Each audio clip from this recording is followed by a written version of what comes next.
Hello everyone, welcome to Nili's Sphere. I am Nili, your next door tutor. I have qualified UGC NET 2 times, one CTET and one West Bengal TET. And I will teach you how to prepare with all these teaching examinations. So for how I have prepared myself. For cracking all these 3 exams, I have specific notes which I will share with you. I hope it will help you. This is my first ever YouTube video. Since I'm very new to this field, I don't even know from where to start and how to start. All I can do is right now, I have in my hand my handwritten notes which help me to clear these exams. So, I thought to share with you at first with these materials. As the time goes on, I will teach you other things one by one. I'm starting with you a series of linguistic topics which is extremely beneficial for the UGC NET aspirants. Evolution of English language. First is Old English, second is Middle English, third is Modern English. Old English period spans from 450 AD to 1150 AD. Middle English period from 1150 to 1500 AD. Modern English is from 1500 AD to present. Like at present, we are staying in Modern English period. Inflection. What is inflection? Inflection refers to a process of word formation in which items are added to the base form of the word to express grammatical meaning. When you add a suffix or a prefix to a base word and you try to talk about the grammatical meaning by adding these extra letters to the word. As for example, girl plus s is equal to girls. Here, s is the inflection. Girl becomes girls. This is the indication from singular to plural. Similarly, by plus s is equal to bys, which is the indication to tense. Big plus bigger, indication to adjective. Big becomes bigger, that is the indication of adjective. Big, bigger, biggest. This is the inflection which is the indication from comparative to superlative. Now we have to look at how this inflection changes over period. Old English or Anglo-Saxon period. Here lives Britons. The first inhabitants of this period was Britons or Celts, and whose language was Celtic or Celtic language. Then comes Germanic tribe, which is consisted of Angles, Saxons and Jutes. These Angles came from Angle land and their language was Englisk, Englisk. From Englisk came English, which is influenced by Germanic language. Their language is known as Old English. Old English alphabets is in the form of Latin letters because during 4th to 5th century a lot of countries were converted to Christianity. Saint Augustine was spreading Christianity. Since Christianity was spreaded from Rome and the official language of Rome was Latin, the entire world was converted to Christianity and the Latin alphabets were given to them. Latin influence is here becomes the Latin influence in English language. Then comes Viking invasion. People from Norse invaded England around 8th century AD. Because of this invasion, a lot of Old Norse words entered into English vocabulary, and Old Norse pronunciations was also borrowed. Examples are knife, husband, give, take, egg, run, sky, etc. This period of English was full of inflation because during most of this period the endings of noun, adjectives and verbs had a lot of changes in the words. As for example, now we have 3 forms of verbs: present, past, past participle. But in Old English period, verb had 5 or 6 forms. Today, we add s or es to the noun in order to denote the plural. But at the time there were different categories of noun. Those who are preparing for UGC NET very well know that a question on Viking invasion was there in UGC NET exam. That's why I wrote NET beside it. But in hurry I forgot to mention the year in which it has come. Now we move on to the Middle English period. Norman conquest that was happened in 1066 AD introduced French into England as a Norman language of ruling class. French started dominating England as French rulers were ruling England.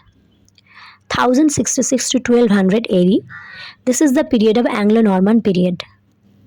All the documents in the courts either written in Latin or in French or Norman French. Now French influence in English language began. Four principal dialects during Middle English period are Northern English, number 2 East Midland English, number 3 West Midland English, and 4 Southern English. Later, a standard English was spoken all over England. During this period, the inflection which began to break down towards the end of the Old English period became greatly reduced. Now, English had lesser number of inflection. You can see here at the corner that I mentioned net, and the questions are they asked some French words, study, logic, grammar, noun, and also most culinary or cooking terms are derived from French vocabulary. This is from French influence. So here are two questions which were there in UGC NET exam. Now we move on to the Modern English period. Modern English started to develop when the Hundred Years' War ended. After the war, which was fought between France and England, French people left England and now England started to dominate its own country. England became a free nation and English became the language of power and influence once again. When English re-emerged from the shadow of French as a literary language, no one dialect enjoyed supremacy. The part of England that contributed most to the formation of the standard dialect, which developed after the Hundred Years' War, was the East Midland district. Therefore, East Midland type of English became the dialect of London, which is the most important city of Britain. East Midland dialect became Standard English. For the first time, Geoffrey Chaucer used modern English. That is why he is known as the father of modern English. After Chaucer, we had Edmund Spenser and other dramatists. But the most important influence on modern English was of William Shakespeare. Shakespeare's influence on the development of English language is very unique, and he invented about 1700 words. Examples are alligator, puppy dog, fashionable. These are all invented words of William Shakespeare. He used these words in his writing, which later became a part of the language. With these new words came new vowels that needed to be pronounced in a whole new way using the front of the mouth. This shift in language was known as Great Vowel Shift. This is important. That happened during the English Renaissance.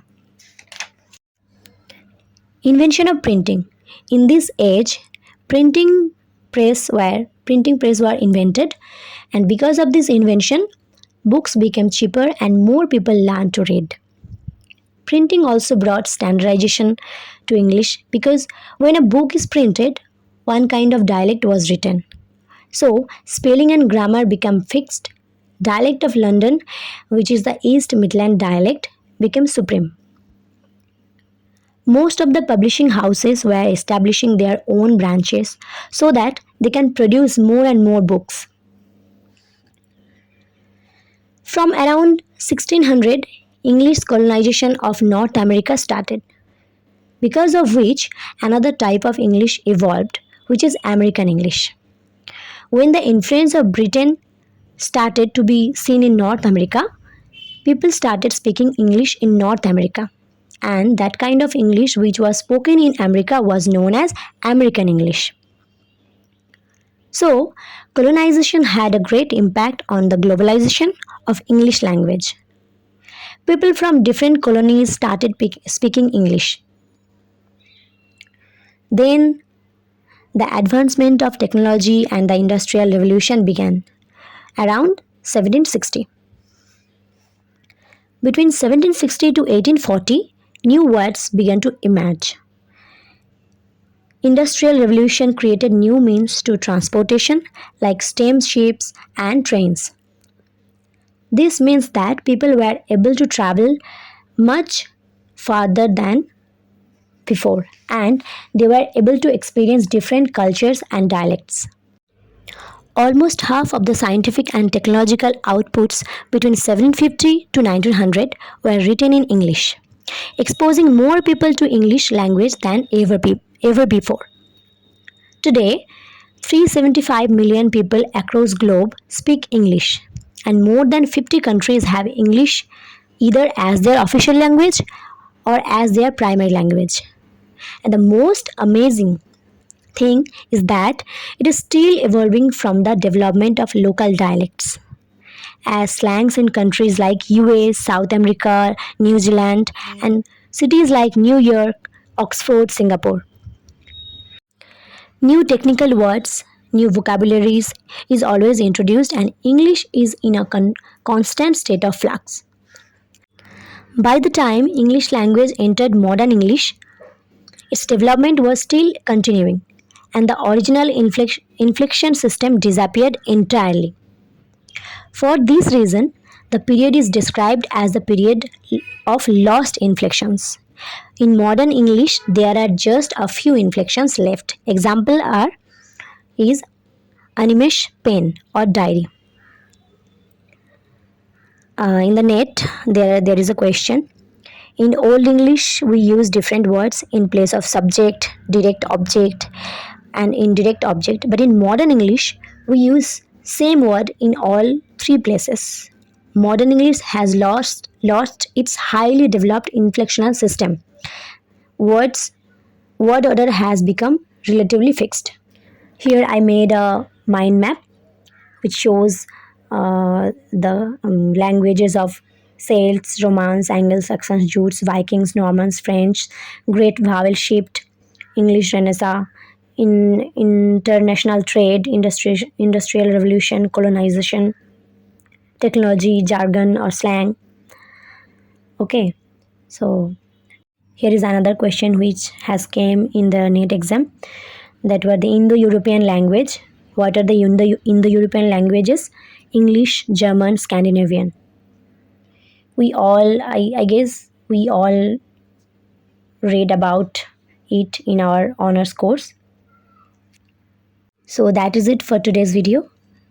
Stay connected with me and keep liking, sharing, subscribing Neelisphere since I'm new to this field. I hope you all will shower your love to me. Thank you. Thank you so much.